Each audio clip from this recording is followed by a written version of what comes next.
నమస్తే గురుగారు. హరిత గారు నమస్కారం అండి. గురుగారు, ఇప్పటివరకు మనం రాశుల గురించి తెలుసుకున్నాం. ఇప్పుడు నెక్స్ట్ సింహరాశి గురించి తెలుసుకునే ప్రయత్నం చేద్దాం. సింహరాశిలో ఉన్నవాళ్ళు కూడా చాలామంది ఈ సంవత్సరం ఎలా ఉండబోతుంది, మా ప్రాబ్లమ్స్ ఎప్పుడు చూసినా సింహరాశి వాళ్ళు ఏంటంటే ఆర్థిక సమస్యలతో ఎక్కువ ఇబ్బంది పడేవాళ్ళు ఎక్కువ సింహరాశిలో ఉంటారని నా చుట్టుపక్కల వాళ్ళని చూస్తే నాకు అర్థమవుతుంది. ఎప్పుడు చూసినా వాళ్ళు డబ్బులు లేవు అంటూ ఉంటారు ఎక్కువ మంది నాకు తెలిసిన వాళ్ళు.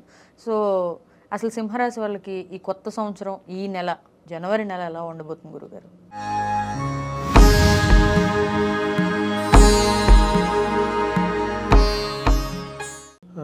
మీరు సింహరాశి గురించి అడిగితే ఫస్ట్ సింపుల్గా చెప్పాలంటే వీళ్ళకి వచ్చే 2.5 సంవత్సరం కొంచెం ఇబ్బంది పెట్టే సంవత్సరం. అందులోనూ లాస్ట్ 1 ఇయర్. ఈ సంవత్సరం అయితే వీళ్ళకి యావరేజ్గా ఉంటుంది. అంత బాగుండదని కాదు, బాగలేదని కాదు, మేనేజ్ చేసుకుని వెళ్ళగలుగుతారు.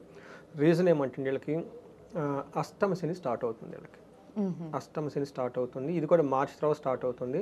అయితే ఫస్ట్ ఇయర్ పర్లా బాగానే ఉంటుంది. సెకండ్ ఇయర్ కొంచెం జాగ్రత్తగా ఉండాలి. ఇది మనం ఓవరాల్గా కనుక చూసుకుంటే వాళ్ళ యొక్క పరిస్థితి శని మారటం వల్ల, శని పెట్టే బాధల వల్ల వీళ్ళు కూడా కొంచెం ప్రభావితం చూపిస్తారు.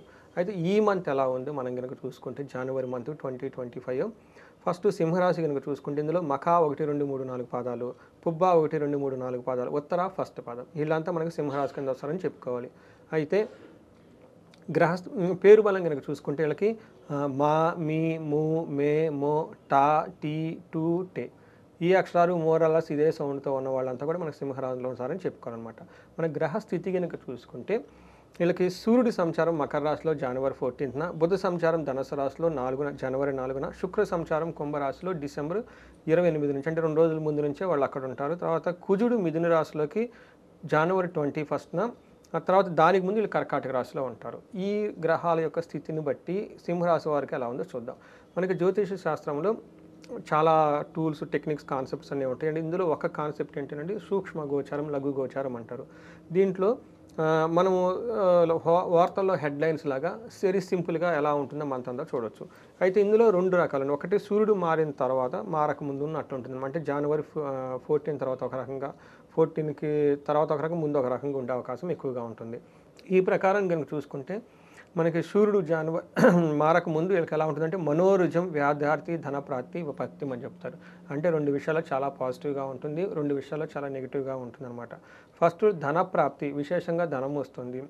తర్వాత వ్యాధార్థి, కొంచెం హెల్త్ కాంప్లికేషన్స్ ఉండే అవకాశం ఎక్కువగా ఉంటుంది.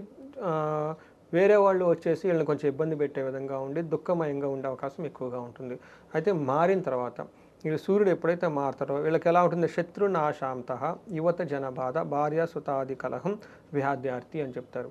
అంటే వీళ్ళకి శత్రువుల మీద పై చేయి సాధించేసి ఇప్పటిదాకా వీళ్ళు ఇబ్బందులు పెట్టిన వాళ్ళు ఎవరైనా ఉంటే కనుక వాళ్ళు వీళ్ళు ఇంకా ముందు ఇబ్బంది పెట్టకుండా చాలా చక్కగా ఉండే ఒక మంచి వాతావరణం డెవలప్ అవుతుంది.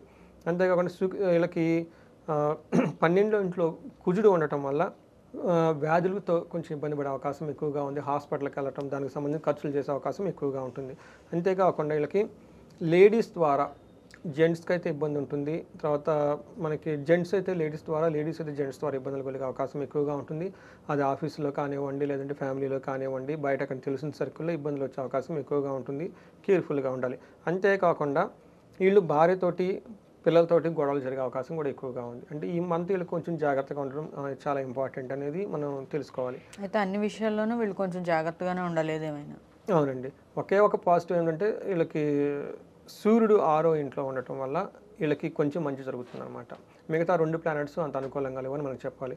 అయితే సూర్యుడు వీళ్ళకి 6వ ఇంట్లో ఉండి చాలా మంచి చేస్తారు. ఎలా అంటే మనకి ఏం చెప్తారంటే సుఖంగా ఉంటారు, అనుకున్న కార్యాలన్నీ పనులన్నీ చక్కగా అవుతాయి, శారీరకంగా బాగుంటారు, వస్త్రధన లాభము, వస్త్రాలు కానివ్వండి ఇలాంటి ధనం ప్రకారంగా చాలా బాగుంటుంది. కష్టాలన్నీ తొలగేసి మనసులో ధైర్యంగా ఉంటారు, కార్య అనుకూలత ఉంటుంది. ఇది ఎప్పుడంటేనండి మనకి సంక్రాంతి తర్వాత ఒక 10-15 డేస్ ఇది చాలా బాగుంటుంది. యత్న కార్యాది సాధనం అని చెప్తారు. ఏదైనా కనుక పని చేస్తే అందులో వీళ్ళు అనుకున్న పనిని సాధించుకుంటూ ఉంటారు.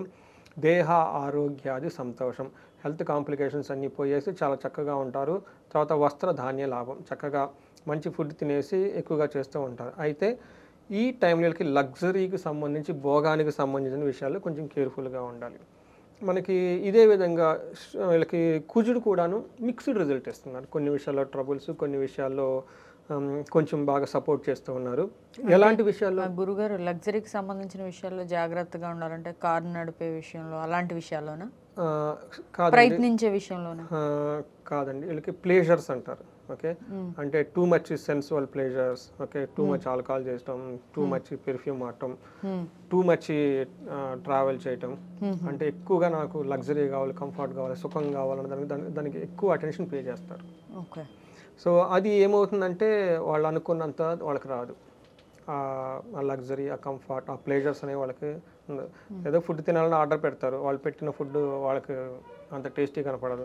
ఎక్కడికో ప్లాన్ చేసుకుంటారు, సరదాగా హాలిడే తిరుగుదామని చెప్పేసి గోవాను ఎక్కడికో, అక్కడ అంతా వాళ్ళకి పాజిటివ్ అట్మాస్ఫియర్ ఉండదు అనమాట. ఇది వాళ్ళకి సూర్యుడి వల్ల కొంచెం జాగ్రత్తగా ఉండాలి. అయితే లగ్జరీ ఉంటుంది కొన్నిసార్లు, ఏమంటే ఒక బియాండ్ సర్టన్ పాయింట్ దాటిపోతే that will encounter for us back. మనకి కుజుడు కనుక వీళ్ళకి మిక్స్డ్ రిజల్ట్ ఇస్తున్నారండి. ఏ విషయంలో అంటే ఫస్ట్ వీళ్ళకి ఆరోగ్యం బాగుంటుంది, అన్ని పనులు చేసుకుంటారు, వస్త్రలాభము, ధనలాభం ఉంటుంది, అధికారులతో బాగా చక్కగా మాట్లాడి పేరు ప్రఖ్యాతులు తెంచుకుంటారు, సంతానంతో బాగుంటుంది. వీళ్ళు కూడా బంగారు వస్తువులు కొనే అవకాశం చాలా చాలా ఎక్కువగా ఉంటుంది. అయితే వీళ్ళకి ఛాలెంజెస్ ఎక్కడ ఉంటాయంటే బంధువులతో ద్వేషము, శరీరానికి పీడ, తర్వాత ఖర్చులు, వీళ్ళకి ఆపోజిట్ ఏమంటే జెండర్తో ఎక్కువ గొడవలు పడే అవకాశం ఎక్కువగా ఉంటుంది. ఆఫీస్లో కానివ్వండి, లేడీస్తో జెంట్స్తో, జెంట్స్తో లేడీస్, వీళ్ళకి ఎక్కువ గొడవలు పడే అవకాశం ఎక్కువగా ఉంటుంది. కొంచెం కేర్ఫుల్గా ఉండాలి. కొంచెం ఇంటర్పర్సనల్ స్కిల్స్ చక్కగా మెయింటైన్ చేసుకుంటే కుజుడు కూడా వీళ్ళకి ఫేవరబుల్గా ఉండే అవకాశం ఎక్కువగా ఉంది. అయితే వీనస్ వీళ్ళు కూడా మిక్స్డ్ రిజల్ట్ ఉంది. అంటే వీళ్ళకున్న ప్రతి గ్రహం 3 గ్రహాలు కొన్ని ఛాలెంజెస్, కొన్ని ఆపర్చునిటీస్ ఉన్నాయన్నమాట. అంటే వీళ్ళకి న్యూట్రల్గా ఉంటుంది, కొంచెం బ్యాలెన్స్డ్గా ఆలోచించుకొని వెళ్తే ఈ మంత్ బాగుంటుంది వీళ్ళకి.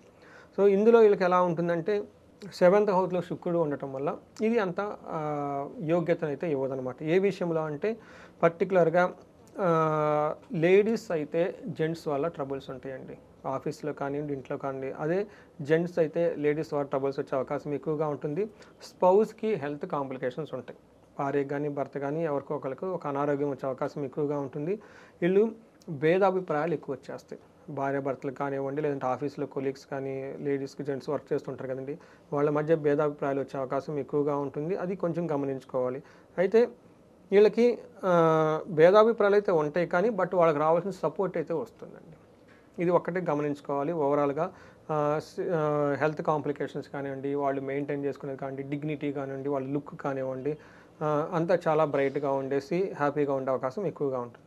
గురుగారు, మరి ఈ రాశిలో ఉన్న నక్షత్రాల ప్రకారం వాళ్ళకి ఎలా ఉండబోతుంది? మనం నక్షత్రాలు చూసుకున్నాం అనుకోండి, మఖ, పూర్వ, పాల్గొని, ఉత్తర 3 నక్షత్రాలు ఇందులో ఉంటాయండి.